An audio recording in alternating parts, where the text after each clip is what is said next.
Today we arrive at the eighth canto of Dante's Inferno. I say, continuing, that long before we to the foot of that high tower had come, our eyes went upward to the summit of it, by reason of two flamelets we saw placed there, and afar another answer them, so far that hardly could the eye attain it. And to the sea of all discernment turned, I said, what saith this? And what respondeth that other fire? And who are they that made it? And he to me, across the turbid waves, what is expected thou canst now discern. A freak of the morass, conceal it not. Cord never shot an arrow from itself that sped away athwart the air so swift, as I beheld a very little boat come o'er the water towards us at that moment under the guidance of a single pilot who shouted, now art thou arrived, fell soul. Flagius, Flagius, thou criest out in vain for this one. Said my lord, thou shalt not have us longer than in the passing of the slough.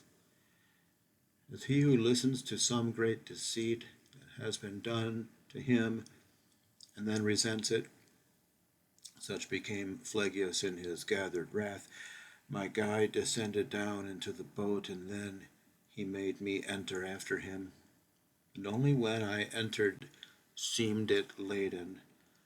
Soon as the guide and I were in the boat, the antique prow goes on its way, dividing more of the water than 'tis wont with others.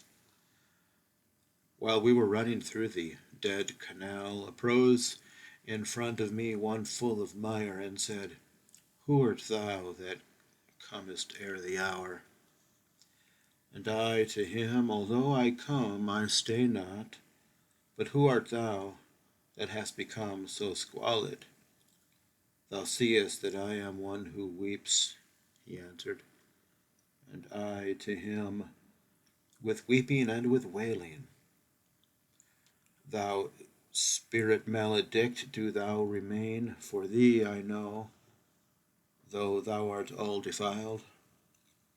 Then stretched he both his hands unto the boat, whereat my wary master thrust him back, saying, away there with the other dogs. Thereafter with his arms he clasped my neck. He kissed my face and said, disdainful soul, blessed be she who bore thee in her bosom. That was an arrogant person in the world. Goodness is none that decks his memory. So likewise here his shade is furious. How many are esteemed great kings up there, who here shall be like unto swine in mire, leaving behind them horrible dispraises. And I, my master, much should I be pleased if I could see him soused into this broth before we issue forth out of the lake. And he to me, ere unto thee the shore reveal itself, thou shalt be satisfied. Such a desire 'tis meet thou shouldst enjoy. A little after that I saw such havoc made of him by the people of the mire that still I praise and thank my God for it. They all were shouting, at Filippo Argenti. And that exasperate spirit Florentine turned round upon himself with his own teeth. We left him there, and more of him I tell not. But on mine ears there smote a lamentation. Whenceforward I intend to unbar mine eyes. And the good master said, even now, my son, the city draweth near, whose name is Dis, with the grave citizens, with the great throng. And I, its mosques already, master, clearly within, there in the valley I discern vermilion as if issuing from the fire. And they were And he to me, the fire eternal that kindles them within, makes them look red, and thou beholdest in this nether hell. Then we arrived within the moats profound that circumvallate that disconsolate city. The walls appeared to me to be of iron.